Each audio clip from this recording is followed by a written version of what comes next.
Assalamualaikum warahmatullahi wabarakatuh. Apa kabar siswa-siswi Ibu semuanya? Ibu harap kalian semua baik-baik saja ya.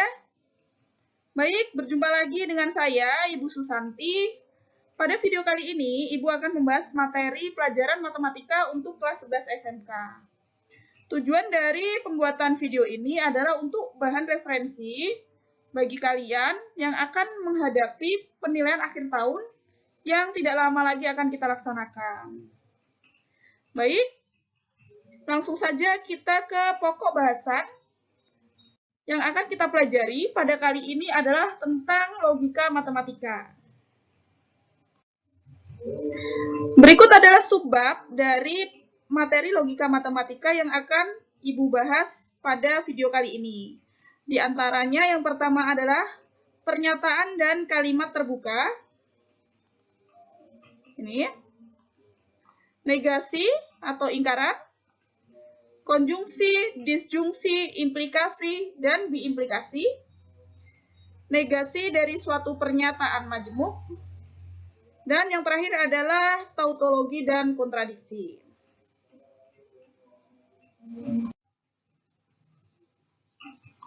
Baik, langsung saja kita masuk ke pembahasan, yaitu yang pertama, apa itu logika matematika? Logika matematika adalah salah satu cabang matematika yang mempelajari tentang pola pikir yang tepat dan logis dalam menarik suatu kesimpulan. Jadi dalam matematika, kita titik beratkan di materi logika matematika itu tentang menarik suatu kesimpulan. Jadi kesimpulan dari beberapa premis. Jadi bisa dibilang dalam materi logika matematika ini nanti kita tidak terlalu banyak menghitung ya. Karena di sini hanya mempelajari tentang penarikan sebuah kesimpulan yang logis. Selanjutnya dalam logika matematika nanti kita akan mengenal adanya pernyataan. Yang pertama, apa itu pernyataan? Pernyataan disebut juga dengan premis. Pernyataan adalah kalimat yang mempunyai nilai kebenaran, di mana nilai kebenaran tersebut dapat bernilai benar atau salah, tetapi tidak sekaligus kedua-duanya. Ya, jadi nilai kebenarannya ini tidak sekaligus kedua-duanya. Nggak mungkin kedua-duanya. Jadi dia nggak mungkin benar ataupun salah sekaligus. Pasti kalau benar ya benar aja, salah aja. Lalu untuk memperjelas apa itu pernyataan dan bukan, kita lihat yang ketiga yaitu contoh pernyataan dan yang bukan pernyataan. Kalian perhatikan yang nomor 1, merah dan putih adalah warna bendera Indonesia. Merah dan putih adalah warna bendera Indonesia. Oh, benar. Berarti pernyataan. Nggak mungkin merah dan putih adalah warna bendera Indonesia bisa benar, bisa salah. Bukan seperti itu ya. Jadi dia satu nilai kebenaran saja. Oh, benar. Berarti pernyataan. Sama halnya dengan yang nomor 2. 3 ditambah 5 sama dengan 14. 3 tambah 5, 14. Oh, salah. Berarti pernyataan juga walaupun salah. Karena pernyataan tadi kan adalah kalimat yang punya nilai kebenaran, dapat bernilai benar ataupun salah. Jadi benar, berarti pernyataan, salah, berarti pernyataan. Tapi kalau tidak benar juga tidak salah, berarti bukan pernyataan. Kita lihat contoh yang ketiga seperti ini. Tio adalah anak yang ganteng. Menurut ibu, Tio itu ganteng. Tapi menurut si A, siswa A, enggak ganteng Tio. Ganteng dari mananya? Putih enggak, tinggi enggak, misalnya ya. Jadi kriteria ganteng itu masing-masing orang beda-beda. Jadi yang seperti ibu bilang tadi, menurut ibu Tio ganteng, menurut si A enggak ganteng, berarti bukan pernyataan. Jadi jawabannya bisa benar, bisa salah. Sama halnya dengan yang keempat, mie adalah makanan yang lezat. Menurut ibu, karena ibu pecinta mie lezat, benar. Tapi menurut siswa B, enggak lezat, enggak enak mie. Karena dia enggak suka mie, makanya dia bilang enggak lezat. Berarti bukan pernyataan. Seperti itu. Baik, kalau sudah paham, coba kalian tentukan mana yang merupakan pernyataan dan mana yang bukan pernyataan. Yang nomor 1 misalnya, Ola adalah gadis yang putih. Menurut ibu putih Ola itu. Menurut siswa A atau siswa B enggak putih. Karena putih, tidak putih itu adalah tidak ada patokannya putih itu harus yang kayak gini, tidak putih yang kayak gini. Jadi bukan pernyataan ya. 11 ditambah 2 kurang dari 4. Salah menurut Ibu. Menurut siswa A juga salah. Menurut siswa B salah juga. Berarti pernyataan karena dia salah. Gitu. Nilai kebenarannya salah.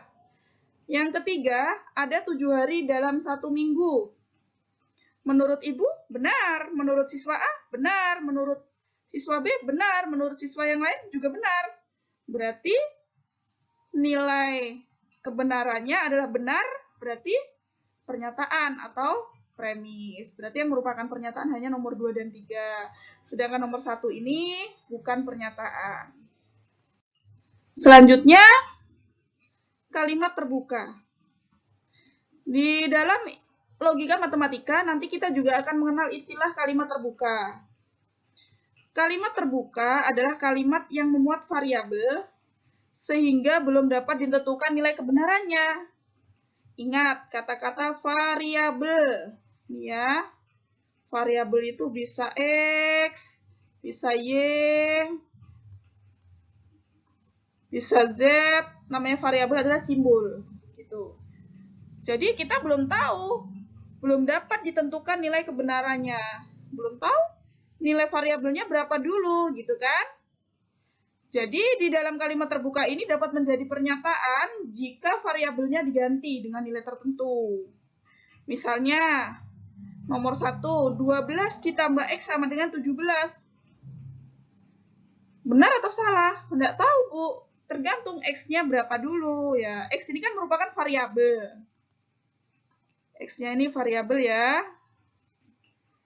Kita tidak tahu nilai X-nya berapa, jadi kita belum tahu benar atau salahnya. Kalau X-nya kita ganti 5, benar. Kalau X-nya kita ganti selain 5, salah. Jadi contoh yang nomor 1 ini masih kalimat terbuka. Bisa benar, masih bisa salah. Gitu. Sedangkan contoh yang kedua, misalnya Y dikurangi 5 sama dengan negatif 2. Sama ya dengan contoh pertama, tergantung Y-nya berapa dulu. Gitu. Kalau Y-nya positif 3, berarti benar. Kalau misalnya Y-nya selain positif 3, misalnya kita ganti negatif 10 atau 12, salah. Gitu. Jadi dia kalimat terbuka itu nilai kebenarannya belum pasti. Tergantung variabelnya dulu mau diganti angka berapa. Seperti itu. Baik, selanjutnya yang kita bahas adalah negasi atau ingkaran. Negasi atau ingkaran biasanya ditandai dengan kata tidak. Ini yang familiar ya, bukan. Ini biasanya tidak benar selain atau kata-kata lainnya yang sejenis. Contohnya seperti ini. Diketahui pernyataan P, Andi suka makan bakso. Maka negasi itu simbolnya seperti ini ya. Negasi P atau ingkaran P adalah Andi tidak suka makan bakso. Berarti suka menjadi tidak suka. Ingat, ingkaran itu ada kata-kata tidak atau bukan. Sama halnya dengan yang contoh kedua. Misalnya premis ya. 40 lebih besar sama dengan 25. Berarti negasi atau ingkarannya ini simbolnya 40 kurang dari 25. Ingat, di sini lebih dari sama dengan, seperti ini ya, ingkarannya adalah kurang dari saja, tidak pakai sama dengan. Sama halnya nanti dengan kurang dari, berarti ingkarannya lebih dari sama dengan. Jadi bawahnya ada sama dengannya, ingkarannya tidak pakai sama dengan. Seperti itu. Jadi kita garis bawahi di sini, ingkaran disimbolkan dengan seperti ini ya. Tetapi ada juga buku-buku tertentu menuliskan ingkaran, misalnya ingkaran P. Itu seperti ini. Fred. Jadi P ada garis di atasnya. Ada juga seperti itu. Jadi nanti kalau kalian melihat buku, kok ingkarannya tidak seperti ini, tapi ada garis di atasnya, itu sama aja benar. Gitu. Jadi, dari sini dapat kita ambil kesimpulan bahwa ingkaran adalah seperti kebalikannya. Kebalikannya, suka menjadi tidak suka, kurang dari menjadi lebih dari sama dengan, jadi kebalikannya. Namun nanti pada kasus soal-soal tertentu itu ada kata-kata atau premis atau pernyataan yang ada kata-katanya semua. Ini yang perlu kalian ingat ya, ingkarannya itu adalah ada atau beberapa. Jadi nanti kalau ada soal, semua karyawan tidak suka makan bakso, berarti ingkarannya semua itu berarti ada atau beberapa. Beberapa karyawan tidak suka, berarti ingkarannya adalah suka, berarti beberapa karyawan suka makan bakso. Seperti itu. Baik, selanjutnya adalah kita bahas tentang konjungsi, disjungsi, implikasi, dan biimplikasi. Kalian bisa perhatikan dari tabel berikut bahwa konjungsi, disjungsi, implikasi, dan biimplikasi merupakan kata penghubung dari sebuah kalimat majmuk. Jadi dari sini dapat kalian garis bawahi bahwa kalimat majmuk yaitu kalimat yang memiliki penghubung. Sini Bu garis bawahi ya, memiliki penghubung. Dan kata-kata penghubung tersebut diantaranya konjungsi, disjungsi, yang ketiga implikasi, dan yang keempat biimplikasi.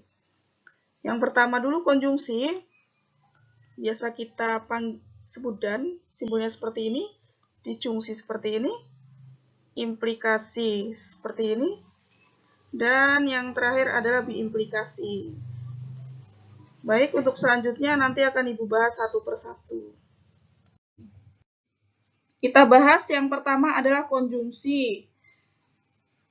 Jika P dan Hi masing-masing melambangkan suatu pernyataan, maka konjungsi dari P dan Hi ditulis. Ingat simbolnya konjungsi tadi, seperti ini ya, V terbalik. Dibaca P dan Hi. P itu premis tadi ya. Premis P, premis Hi gitu. Lalu bagaimana nilai kebenaran dari konjungsi? Nilai kebenaran dari konjungsi adalah bernilai benar, nih. Oh sorry, Bu, pakai warna lain aja ya, biar terlihat. Bernilai benar jika kedua pernyataan benar. Seperti itu. Jadi kalau dua-duanya B, maka dia B. Coba kalian perhatikan tabel kebenaran dari konjungsi di bawah ini. Ada premis P, premis Hi, P dan Hi. Premis P, B, B, S, S. Premis Hi, B, S, B, S. Sedangkan tabel kebenaran dari konjungsi bernilai benar jika kedua pernyataan benar. Berarti P-nya benar, Hi-nya benar, baru dia benar. Oh, ternyata ada di baris pertama. Dua-duanya benar, maka dia benar. Selain itu berarti salah. Seperti itu. Selanjutnya, contoh soal dari konjungsi adalah tentukan nilai kebenaran dari pernyataan berikut. Semarang adalah ibu kota negara Indonesia dan 7 adalah bilangan prima. Jawab, misalnya kita simbolkan premis P ya. Semarang adalah ibu kota negara Indonesia. Oh, salah. Berarti kita tulis S. Terus, premis Q, 7 adalah bilangan prima. Oh, benar. Ini ada dan, berarti konjungsi. Dan tadi rumusnya benar jika keduanya benar. Sedangkan P-nya ini salah, Q-nya benar, S dan B berarti S. Ini ya. Jadi, pernyataan di atas mempunyai nilai kebenaran yang salah. Selanjutnya, disjungsi. Disjungsi kita simbolkan dengan seperti V besar. Seperti ini.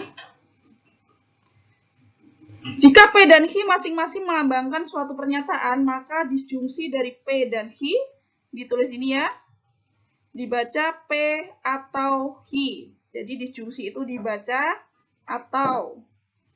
Lalu bagaimana nilai kebenaran dari disjungsi? Nilai kebenaran dari disjungsi adalah bernilai salah jika kedua pernyataan tersebut salah. Jadi bernilai salah jika keduanya salah. Berarti dari tabel kebenaran disjungsi bisa kita lihat terdapat di kolom keempat atau kolom terakhir. SS. Dia S. Berarti keduanya salah, maka dia salah. Selain itu benar semua ya. Ini benar, benar, benar. Seperti itu. Selanjutnya, kita bahas tentang implikasi.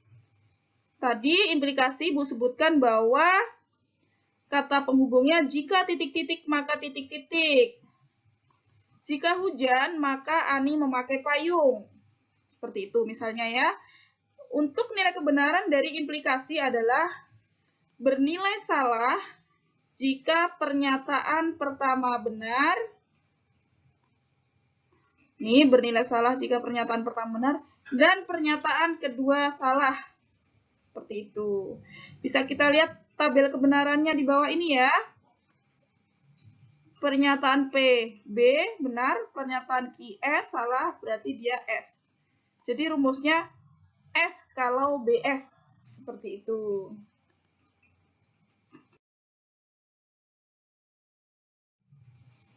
Contoh soalnya, tentukan nilai kebenaran dari pernyataan berikut. Jika sapi hewan berkaki 4, maka sapi hewan pemakan rumput. Di sini kalian perhatikan ada kata-kata jika, maka. Berarti termasuk implikasi. Implikasi tadi rumusnya apa? S. Jika pernyataan pertama B, pernyataan kedua S. Ya, BS maka S. Jadi kita bikin dulu premis P.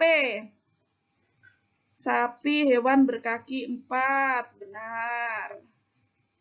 Premis Q, sapi hewan pemakan rumput, benar. B dan B, berarti B dan B selain ini berarti B. Jika B maka B, berarti benar. Jadi nilai kebenaran dari pernyataan tersebut adalah benar. Selanjutnya adalah biimplikasi. Biimplikasi tadi simbolnya seperti tanda panah kedua gini ya. Kedua ujungnya ada panahnya. Di mana biimplikasi adalah gabungan dari dua pernyataan P dan Q sehingga membentuk pernyataan majemuk dengan menggunakan kata penghubungnya yaitu jika dan hanya jika, titik-titik, maka titik-titik. Atau titik-titik jika dan hanya jika titik-titik gitu. Pokoknya jika dan hanya jika, oh berarti biimplikasi kalau ada jika dan hanya jika. Lalu bagaimana nilai kebenaran dari implikasi? Yaitu bernilai benar jika kedua pernyataan sama. Maksudnya sama-sama B berarti B, sama-sama S berarti B. Seperti itu. Yang penting dia sama berarti bernilai benar. Selanjutnya,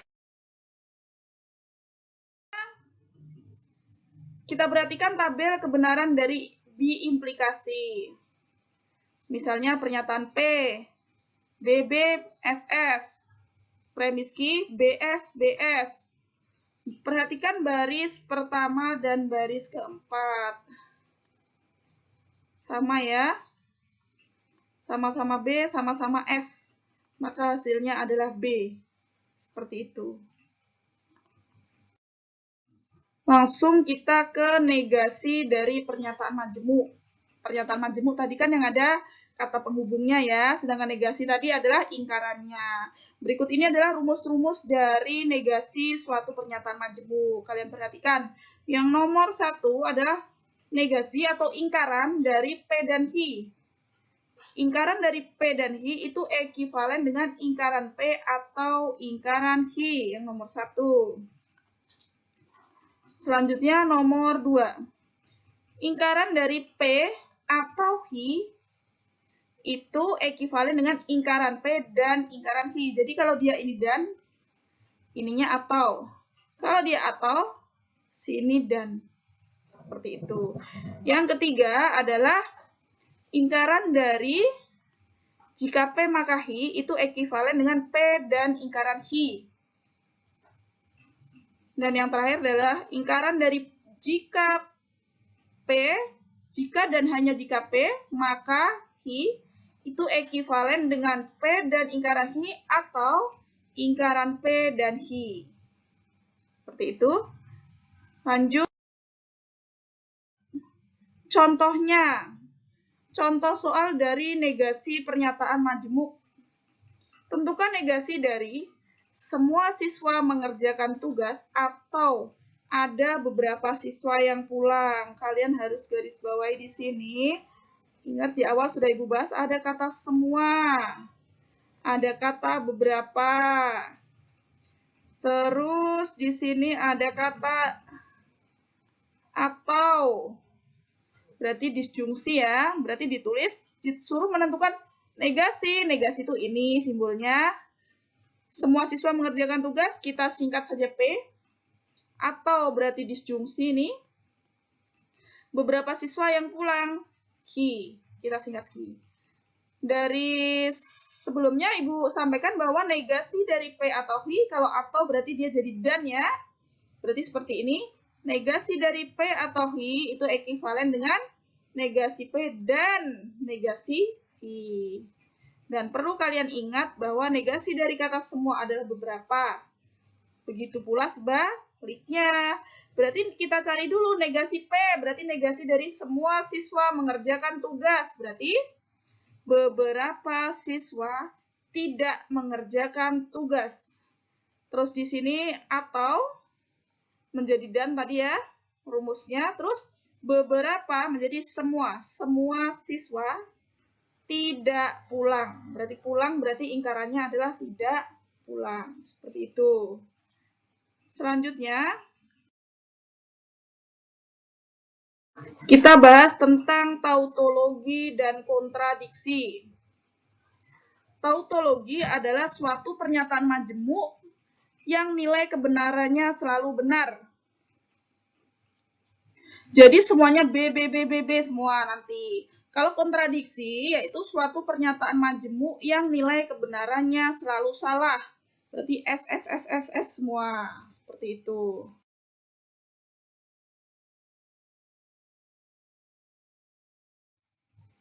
Contohnya bagaimana? Tentukan nilai kebenaran dari pernyataan berikut.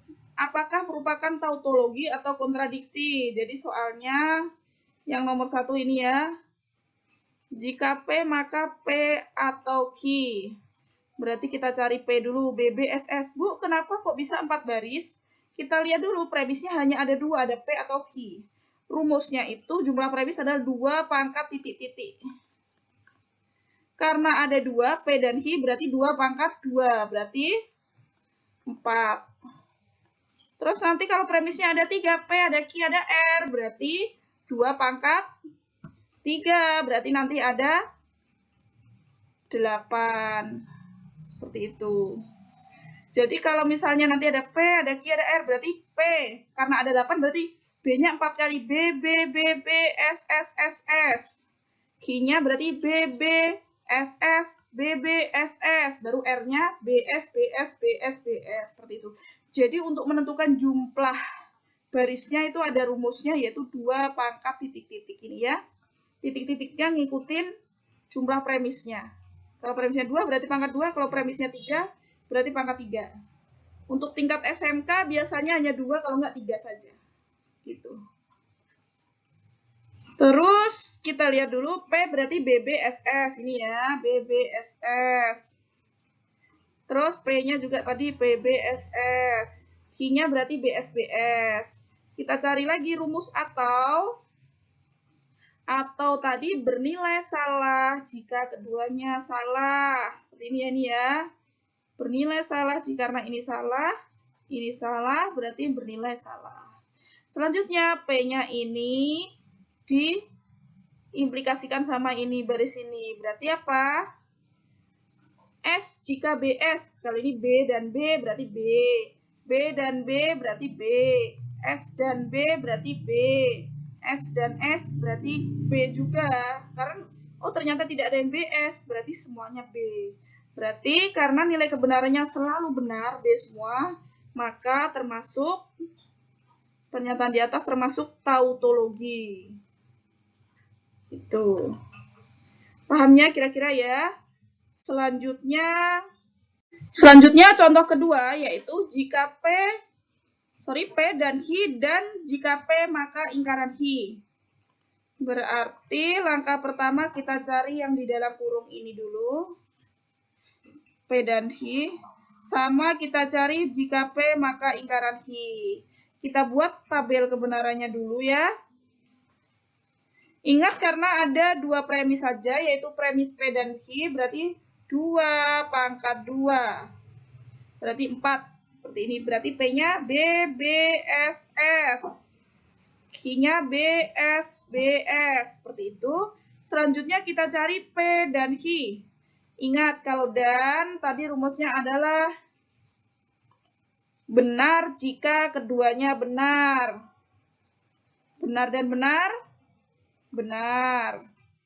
Benar dan salah? Salah. Salah dan benar? Salah. Salah dan salah? Salah. Seperti itu. Jadi sudah ketemu yang di dalam kurung yang depan. P dan Q-nya sudah ketemu. Ya, ini ya, baris yang ini. Selanjutnya kita cari yaitu di dalam kurung yang kedua, yaitu jika P maka ingkaran Q. P-nya ketemu, Q-nya ketemu, kita bikin kolom ingkaran Q ya. Q-nya B, berarti ingkarannya adalah S. Q-nya S, berarti ingkarannya B. Q-nya B, berarti ingkarannya S. Q-nya S, berarti ingkarannya B. Seperti itu, sudah ketemu yang kolom ini. Selanjutnya, jika P maka ingkaran Q, berarti kita menggunakan kolom ini dan kolom ini. Ingat rumus implikasi tadi adalah S jika BS, gitu ya. Berarti yang nomor 1 BS, berarti S. Yang kedua BB, berarti B. Ketiga SS, B tetap, karena bukan BS. SB, berarti B. Sudah ketemu ini untuk dalam kurung yang kedua ini ya, sudah ketemu. Selanjutnya kalau kedua-duanya sudah ketemu, maka kita dankan di tengah ini. Kan soalnya tadi dan. Berarti kolom ini didankan dengan ini. Ingat lagi dan. Dan tadi adalah benar jika keduanya benar. Baris pertama, BS. Berarti salah. SB, salah. SB lagi, salah. SB lagi, salah. Ternyata bisa kita lihat di sini. Oh, ternyata dari baris pertama sampai baris keempat semuanya salah. Ingat kita dari pengertian dari kontradiksi tadi adalah nilai kebenarannya selalu salah. Jadi semuanya salah. Seperti itu. Kira-kira sudah paham ya tadi ya cara menentukan jumlah premisnya. Terus cara pengerjaannya yaitu yang di dalam kurung dikerjakan terlebih dahulu. Terus kalian juga harus hafalkan rumus-rumus nilai kebenaran dari konjungsi, bagaimana tadi, disjungsi, bagaimana nilai kebenarannya, implikasi bagaimana, dan diimplikasi bagaimana nilai kebenarannya.